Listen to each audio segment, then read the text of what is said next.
የበረሃው ጨለማ በዱባይ ሰማይ ስር የተቀበሩት ህልሞች። ዱባይ ለብዙዎች የሀብትና የቅንጦት መገለጫ ናት። ነገር ግን ከዚህ የሚያብረቀርቁ ህንፃዎች ጀርባ በጠባብ ክፍሎች ውስጥ የታፈኑ የሺህ እህቶቻችን ሰቆቃለም።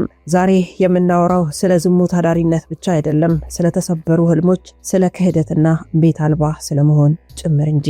ሰላም፣ ጤና፣ ፍቅር፣ በረከት ተመኘንላችሁ ውድ ቤተሰቦቻችን በያላችሁበት የዓለም ዳርቻ ሁሉ እንደምንቆያችሁን። እንግዲህ ሰሞናችንን ሰፊ መነጋገሪያ የሆነ በርካታ የኛ ልጆች ቲክቶከሮች፣ ዩቲዩበሮች ጨምሮ ዓለም አቀፍ ዘገባዎች እየወጡ ነው በዚህ ጉዳይ ላይ። ይሄ ጉዳይ እንግዲህ ሆን ብለው እህቶቻችን የሚያደርጉት ሳይሆን ተጠምደው እንደሆነ ልብ ልንል ይገባል ማለት ነው። የምንሰጣችሁ መረጃ በመረጃና በማስረጃ የተደገፈ ዓለም አቀፍ መረጃ ያለው ጉዳይ ነው። አብራችሁን ስለምትሆኑ ከወዲሁ እናመሰግናለን። ሮማን ጸጋዬ ነኝ ከአክሱም ቲዩብ። ሰናይ ቆይታ ይሆንላችሁ። የተስፋው ወጥመድ። አብዛኞቹ ሴቶች ወደዚህ ህይወት የሚገቡት በፈቃዳቸው አይደለም። በኢትዮጵያ ውስጥ ያሉ ደላሎች የዱባይ ሆቴል ስራ ወይም የሽያጭ ሰራተኛ በሚል ማታለያ በጎብኚ ቪዛ ቪዚቲንግ ቪዛ ይልኳቸዋል። የት? ዱባይ። ዱባይ እንደደረሱ አሰሪ ተብዬዎቹ ፓስፖርታቸውን ይቀበሏቸዋል። እንዴት ማለት ጥሩ ነው፣ ቪዛችሁን ወደ ስራ ቪዛ ልንቀይርላችሁ ነው በሚል ሰበብ ሰነዳቸው ይወሰዳል። ከዚያም ለጉዞ የወጣው ወጪ ከ150 ሺህ እስከ 200 ሺህ ብር በላይ ዕዳ ሆኖ ይቆለልባቸዋል። ይህ ዕዳ ካልተከፈለ ፓስፖርት እንደማይመለስ ይነገራቸዋል። ማዳምና የጥቁር ገበያው መረብስ። በዚህ ዘርፍ ውስጥ ትልቁን ሚና የሚጫወቱት ማዳሞች ናቸው። ብዙዎቹ ራሳቸው ኢትዮጵያውያን ናቸው። አዲስ የመጡትን ልጃገረዶች በመኖሪያ ቤት ውስጥ አግተው ለወንዶች የሚያቀርቡና ገንዘቡን የሚቀበሉ ናቸው። መገኛ ቦታዎች ሆትስፖት በዋናነት በዴይራ አካባቢ የሚገኙ ናኢፍ፣ ፍሪጅ፣ ሙራል እና አልሙቲህ መንገዶች የዚህ ድርጊት ማዕከል ናቸው። ተጠቃሚ ደንበኞቹም ከተለያዩ የዓለም ክፍሎች ፓኪስታን፣ ህንድ፣ ባንግላዴሽ እና አረብ ሀገራት የመጡ ዝቅተኛና መካከለኛ ገቢ ያላቸው ወንዶች ናቸው። ወደ ባለ ሀብቶቹ እንመለሳለን። የአረብ ኒውስ፣ አልጀዚራ የምርመራ ዘገባዎች እንደሚያሳዩት በዱባይ ውስጥ የሚካሄደው የሰው ዝውውርና ሞደርን ሳልቬሪ ዘመናዊ ባርነት በሚል በተደጋጋሚ አጋልጠዋል። የአገር ውስጥ ጋዜጠኞችም እንዲሁ። በጣም በርካታ የአገር ውስጥ ጋዜጠኞችም ይህንን መረጃ በተለያዩ ጊዜያት ወደ ስፍራው በመሄድ ድብቅ ካሜራ በመግጠም የሴቶችን ስቃይ አሳይተዋል። በቅርብ ጊዜ በተለይ በቲክቶክ እና በዩቲዩብ ላይ የሚደረጉ ሶሻል ኤክስፐሪመንት እና ግልጽ ቃለመጠይቆች ጉዳዩን ወደ አደባባይ አውጥተውታል። ድህነትና መረጃ ማጣት ለዚህ ነገር ከፍተኛው ሚና ይጫወታል። በህጋዊ መንገድ መሄድ የማይችሉ ዜጎች በደላላ አማካኝነት ሾርት ከት መፈለጋቸው፣ የማህበራዊ ሚዲያው ጫና፣ በዱባይ ተሳክቶላቸው ፎቶ የሚለጥፉ ጓደኞቻቸውን በማየት ከጀርባ ያለውን መከራ ሳይረዱ መነሳታቸው፣ እናም የህግ ክፍተት በጎብኚ ቪዛ ሄዶ ስራ መፈለግ መከልከሉና ህገወጥ ሲሆኑ ለፖሊስ ሪፖርት ለማድረግ መፍራታቸው ይጠቀሳል። እነዚህ ሴቶች ሌቦች አይደሉም፣ ወንጀለኞችም አይደሉም። አብዛኞቹ የታለሉ ተጎጂዎች ናቸው። ዱባይ ለብዙዎች የብርሃን ከተማ ናት፣ ለነሱ ግን የህልም መቃብር። ይህ ዶክመንተሪ የቀረበው ሰዎችን ለመክሰስ ሳይሆን ነገ ሌላ እህታችን ወደዚህ ገደል እንዳትገባ ለማስጠንቀቅ እንደሆነ ልብ በሉልን። ዱባይ ብዙዎች ምድረገነት ይሏታል። የሰማይ ጠቀስ ህንፃዎቿ የጸዳ ስልጣኔ መገኛ መሆኗ። ነገር ግን ከዚህ ውብ ብርሃን ጀርባ በጠባብ መተላለፊያዎች በጨለማ ክፍሎች ውስጥ የሚተነፈስ ሌላ ዓለም አለ። የኢትዮጵያውያን እህቶቻችን ህልም የሚቀበርበት፣ ክብራቸው በድርሃም የሚመነዘርበት ጥቁር መጋረጃ አለም። ወጥመዱ የሚዘረጋው እዚሁ አዲስ አበባ ነው። ደላላው የሆቴል ስራ ይላታል። በወር ከ40 ሺህ በላይ ብሎ ቃል ይገባላታል። በአይን ጥቅሻ የጎብኚ ቪዛ ተቆርጦ በቦሌ አውሮፕላን ማረፊያ ትበራለች። ማስረጃውም አንዱ የቪዛ ማጭበርበር ነው። አብዛኞቹ የሚሄዱት በስራ ቪዛ ሳይሆን በ3 ወር የጎብኚ ቪዛ ነው። ይህ የመጀመሪያው የህግ ወጥመድ ነው። ሌላው ማስረጃ 2 የፓስፖርት እገታ ነው። ዱባይ እንደረገጡ ማዳም ወይም አሰሪ ተብዬዎች ፓስፖርታቸውን ይወስዱታል። ለቪዛ ቅያሬ ነው ይባላሉ። ነገር ግን ዓላማው ሴቶቹ እንዳያመልጡና እጅግራቸውን ለማሰር ነው። ቦታው ናኢፍ እና ፍሪጅ ሙራር ይባላል። እዚህ ሰፈር አማርኛ እንዳፍ መፍቻ ቋንቋ ይነገራል። እህቶቻችን የሚጋለጡት ከፓርቲሽን ቤቶች ጋር ነው። ተዋናዮቹም የሚገርመውና የሚያመው ትላልቆች ደላላዎችና ማዳሞች ራሳቸው ኢትዮጵያውያን መሆናቸው ነው። ሴቶቹ ከባንግላዴሽ፣ ከፓኪስታንና ከአረብ ደንበኞች ጋር ያገናኛሉ። ስልታቸውም ሴቶቹ በደላላው የተከፈላቸውን ዕዳ ከ150 ሺህ ብር በላይ እስካልመለሱ ድረስ በቀን እስከ 10 ለሚደርሱ ወንዶች እንዲሸጡ ይገደዳሉ። ይህን ጉድ ማን አመጣው? ለምንስ አሁን ደግሞ ጋለ? የአካባቢው ፖሊስ ወረራ በአንደኝነት ይነሳል። የዱባይ ፖሊስ በደይራ አካባቢ ባደረገው ተከታታይ ወረራ በሺዎች የሚቆጠሩ ኢትዮጵያውያን ያለመኖሪያ ፈቃድ አግኝቷቸዋል። ሁለተኛው አልጀዚራ እና ዓለም አቀፍ ሚዲያዎች ናቸው። The Dark Side of Dubai በሚል ርዕስ በሰሩት ዘገባ የኢትዮጵያውያን የሰው ዝውውር መረብን በስፋት አጋልጠዋል። ሌላው የማህበራዊ ሚዲያ አክቲቪስቶች ናቸው። በዱባይ የሚኖሩ በጎ ፈቃደኞች በድብቅ ካሜራ የቀረጿቸው ቪዲዮዎች ህዝቡን አስቆጥቷል። ይህ ታዲያ የታሪክ ጠባሳ ነው። አንዲት እህታችን ስትዋረድ የሀገር ክብር አብሮ ይረክሳል። ዱባይ ላይ የሚታየው ህገወጥ እንቅስቃሴ የግለሰቦች ጥፋት ብቻ ሳይሆን የሥርዓትና የንቃተ ህሊና ክፍተት ውጤት ነው። ጥቁር መጋረጃው አሁን እየተገለጠ እውነቱ እየወጣም ይመስላል። ዱባይ በ21ኛው መቶ ክፍለ ዘመን የሰው ልጅ የጥበብና የሀብት ማማ ናት። በሚሊዮኖች የሚቆጠሩ ቱሪስቶች የሚጎርፉባት በወርቅ የታጠበች ከተማም። ነገር ግን ይህ ቪዲዮ ስለ ቱሪዝም አይደለም። ይህ ቪዲዮ ስለ ሌላኛው ዱባይ ነው። እዚህ ከሚያብረቀርቁት ህንፃዎች ጥቂት ኪሎ ሜትሮች ራቅ ብሎ የሺዎች ኢትዮጵያውያን ሴቶች ክብር በ50ና በ100 ድርሃም ይሸጣል። ለምን ተጋለጡ?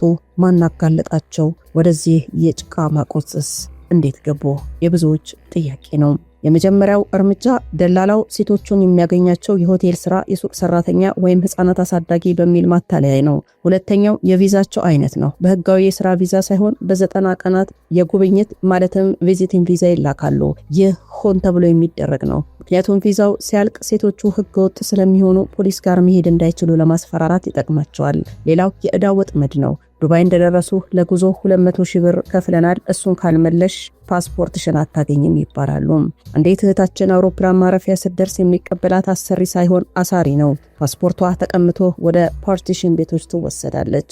ናኢዝ የአካባቢ የኢትዮጵያውያን የንግድ ማዕከል ቢሆንም በምሽት ግን የሰው ንግድ ማዕከል ሆኗል። ፍሪጅ ሙራር እዚህ ሰፈር ውስጥ የሚገኙ አሮጌ ህንፃዎች ውስጥ ሴቶች እንደቃ ተቆልፎባቸው ይኖራሉ። ኢትዮጵያውያን ማዳሞች ዋና ሊሰመርበት የሚገባው እውነታ ነው። ዋናዎቹ አለቆች ራሳቸው ኢትዮጵያውያን መሆናቸው ነው። ሴቶቹ ለደንበኛ ከፓኪስታን እስከ ህንድ እንዲሁም እስከ ባንግላዴሽ ለመጡ ወንዶች የሚያቀርቡት እነዚህ ማዳሞች ናቸው። በቀን ከ5 እስከ 15 ለሚደርሱ ወንዶች እንዲሸጡም ይገደዳሉ። ማስረጃውም አልጀዚራ The Dark Side of Dubai በሚል ርዕስ የሰራው ዶክመንተሪ ላይ በዱባይ የሰው ዝውውር እንዴት እንደሚካሄድ በስውር ካሜራ አሳይቷል። ማስረጃ 2 የዱባይ ፖሊስ በየጊዜው የሚያወጣው መግለጫዎች በተለይ በ2024 እና 2025 የተደረጉ መጠነ ሰፊ ወረራዎች በሺዎች የሚቆጠሩ ኢትዮጵያውያን ያለ መኖሪያ ፈቃድ ሲሰሩ ተገኝተዋል። ማስረጃ በርካታ ዩቲዩብ ላይ የሚገኙ የግል ምስክርነቶች ህይወታቸው ተርፎ ወደ ሀገር የተመለሱ ሴቶች የሚሰጡት አሰቃቂ ምስክርነት ነው። የችግር ታዲያ ለምን አልቆመም? ምክንያቱም ደላላው ዛሬም በየመንደሩ አለ። ምክንያቱም ዛሬም ዱባይ ሄጄ ሀብታም ሆናለሁ የሚለው የተሳሳተ ተስፋ አልተቆረጠም። አንደኛው በህጋዊ መንገድ በኩል ብቻ መጓዝ እንደ መፍትሄ ይነሳል። የጎብኚ ቪዛ ለስራ እንደማይሆን ማወቅም በሁለተኛ ደረጃ ይነገራል። ሌላው ሶስተኛው ፓስፖርትን ለማንም አሳልፎ አለመስጠት ነው። እነዚህ ሴት እህቶቻችን ናቸው፣ እናቶቻችን ናቸው። እነሱ ውድቀት ያገር ውድቀት ነው። ጥቁር መጋረጃው ተገልጦ እውነቱ እስካልታየ ድረስ በየበረሃው የሚረግፉ አበቦች ቁጥር አይቀንስም።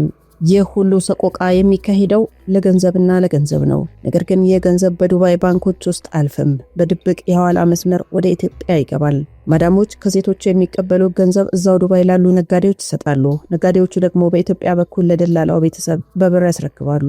ይህ የጥቁር ገበያ ሰንሰለት ነው ሴቶቹን እዛው አጉሮ እንዲቀሩ የሚያደርጋቸው። ምክንያቱም በእጃቸው የሚይዙት ጥሬ ገንዘብ የላቸውም።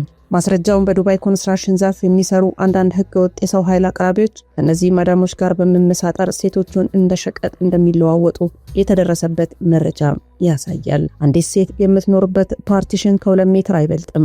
እዚህ ጠባብ ቦታ ውስጥ ነው የምትበላው፣ የምትተኛው፣ ደንበኞችን የምታስተናግደው።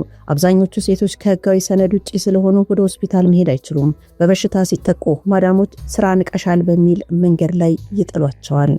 የምርመራ ውጤቶች እንደሚያሳዩትም ብዙ ሴቶች ስቃዩን ለመቋቋም ሲሉ ጋብ እና መሰል አደንዛዥ እጾችን እንዲጠቀሙ ይገደዳሉ። ደግሞ በጭራሽ ከቦታው እንዳይወጡ አእምሯቸውን ያስረዋል። ጉዱን ያጋለጡት የውጭ ሚዲያዎች ብቻ አይደሉም። በራሳቸው በሴቶች ውስጥ የወጡ ጀግኖችም አሉ። በቲክቶክ ላይ በድብቅ ላይቭ እየገቡ ህዝቡ እንዲረዳቸው የጠየቁ ሴቶች። እነዚህ ቪዲዮዎች የዱባይ ፖሊስ ወደ መኖሪያ ቤቶቹ ወረራ እንዲያደርግ ትልቅ ምክንያት ሆኗል። አንዳንድ ኢትዮጵያውያን ጋዜጠኞች እንደ ቱሪስት በመምሰል ወደ እነዚህ ቤቶች በመግባት የቀረጿቸው ምስሎች ለኢትዮጵያ መንግስት ትልቅ ማስረጃ ሆነው እያገለገሉ ነው እየተባለ ነው። ትልቁ ጥያቄ ለምን ጥለው አይመጡም የሚለው ነው። መልሱ ግን ቀላል አይደለም። በአገር ቤት ያለ ቤተሰብ ሴት ልጁ ዱባይ ሆቴል ውስጥ እየሰራች ይመስለዋል። በየወሩ የምትልከው ገንዘብ እየተቀበሉ ምርቃታቸውን ይልካሉ። እሷ ግን ክብሯን እየሸጠች መሆኑን ብትነግራቸው ሀፍረት ይሆንባታል። አሁንስ ብንመለስ ምን ሆናለው፣ ጎረቤት ምን ይለኛል የሚለው ስጋት ከዱባይ ሲኦል በላይ ያቃጥላቸዋል። የዘገባ ሰዎችን ለመወንጀል የቀረበም አይደለም። የዘገባ እህቶቻችን ከገቡበት አረንቋ እንዲወጡ ወላጆችም የልጆቻቸውን ስቃይ እንዲረዱ የቀረበ የምርመራ ውጤት ነው። ዱባይ ወርቅ ናት፣ ነገር ግን የወርቅ ሰንሰለትን ባርነት ነው። እውነቱን ማወቅ ግን አለብን። ሐቁን ስንመለከት በዱባይ የኢትዮጵያውያን የዝሙት አዳሪነት መረብ የሚጀምረው በቪዛ ሽያጭ ነው። ከላይ እንዳላችሁ ደላላው በዱባይ ካሉ ጎስት ካምፓኒስ በወረቀት ላይ ብቻ ካሉ ድርጅቶች ማለት ነው የጉብኝት ቪዛ ይገዛል። የወንጀሉ ሰንሰለት ታዲያ እንደምታስቡት አጭር አይደለም። ሴቶቹ በዱባይ እንደደረሱ ቪዛ ወደ ስራ ቪዛ እንደሚቀየር ያውቃሉ። ሕጋዊ ሰነድ ስለሌላቸው ለፖሊስ ሪፖርት ካደረጉ ይታሰራሉ ወይም ይባረራሉ ተብለው በማዳሞች ይስፈራራሉ። ይህ ሌጋል ብላክሜል ወይም ደግሞ በህግ ማስፈራራት ትልቁ የማሰሪያ ስልታቸው ነው። የተረጋገጠው መረጃም እንደሚለው እነዚህ ሴቶች ምንም አይነት የጤና መድን ኢንሹራንስ የላቸውም። በባለዘር በሽታና በስነ ልቦና ቀውስ ሲጠቁ ሕክምና የሚያገኙት በድብቅ ክሊኒኮች ወይም ባልሰለጠኑ ሰዎች አማካኝነት ነው። አስደንጋጭ እውነት ታዲያ ብዙውን ሴቶች ለከፍተኛ ድብደባ ይጋለጣሉ። ደንበኛው ክፍያ ባይከፍል ወይም ጥቃት ቢፈጽምባቸው ህገወጥ ስለሆኑ ለፖሊስ አቤቱታ ማቅረብ አይችሉም። ይህ ሁኔታ ለወንጀለኞች ሴፍ ሄቨን ምቹ መደበቂያ ፈጥሮላቸዋል። ሪፖርት 1 የዱባይ ፖሊስ አልማፊ ፖሊስ ስቴሽን በየሳምንቱ በመቶዎች የሚቆጠሩ ኢትዮጵያውያን ከፓርቲሽን ቤቶች በቁጥጥር ስር ያውላል። አብዛኞቹ የተያዙት በዝሙት አዳሪነት ሳይሆን ያለ መኖሪያ ፈቃድ በመገኘት ኢሌጋል ስቴ ነው። ሪፖርት 2 የኢትዮጵያ ኮንሱሌት በዱባይ በተደጋጋሚ እንደገለጸው በየወሩ በመቶዎች የሚቆጠሩ ሴቶች ፓስፖርታችን በደላላ ተቀምጦብናል አድኑን በማለት ጥገኝነት ይጠይቃሉ። ሪፖርት 3 ሂውማን ራይትስ ዋች እና አምነስቲ ኢንተርናሽናል በሪፖርታቸው እንደገለጹት የተባበሩት አረብ ኤምሬት የካፋላ ስርዓት ለዘመናዊ ባርነት በር ከፍቷል ይሉናል።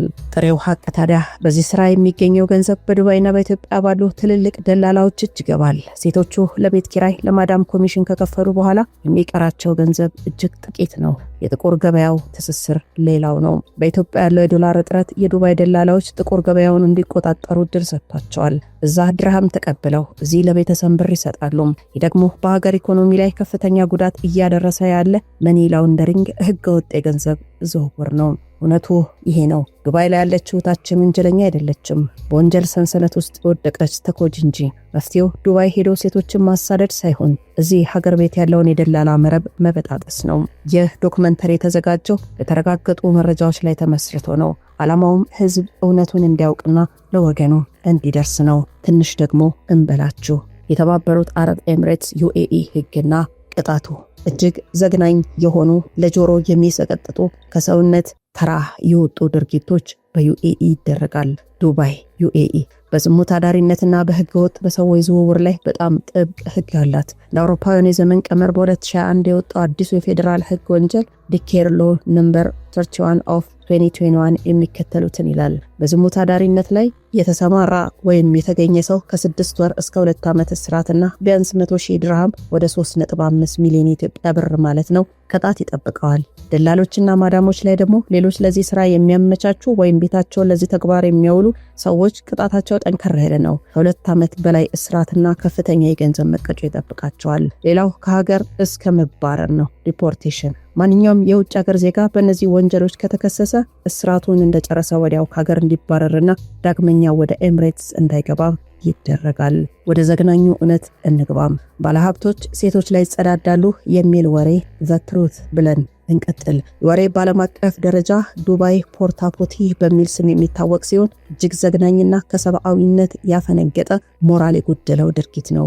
ምንነቱን ስናይ አንዳንድ እጅግ ባለጸጋ የሆኑ ግለሰቦች ለየት ያለ የፍትወት ፍላጎታቸውን ለማርካት ከፍተኛ ገንዘብ በመክፈል ሴቶች ላይ ግርፋት፣ ውርደት፣ መጸዳዳት እንደሚፈጽሙ ይነገራል። እውነታው ታዲያ ይህ ድርጊት በዱባይ ህግ እጅግ የተከለከለና ወንጀል ነው። ነገር ግን በድብቅ በግል ቪላዎችና በጀልባዎች ላይ እንደሚፈጸም የሚጠቁሙ ድብቅ ቪዲዮዎችና ምስክርነቶች በተለያዩ ጊዜዎች ተጋልጠዋል። በዚህ ድርጊት ውስጥ የሚሳተፉት አብዛኛውን ጊዜ ኢንፍሉዌንሰር ወይም ሞዴል ተብለው የሚጠሩ የውጭ ሀገር ሴቶች ቢሆኑም በህገወጥ መንገድ የገቡና አማራጭ የሌላቸው ኢትዮጵያውያን እህቶቻችን ለከፍተኛ ገንዘብ ሲሉ ወይም ተገደው ለዚህ አስከፊ ውርደት ሊጋለጡ እንደሚችሉ ይገመታል።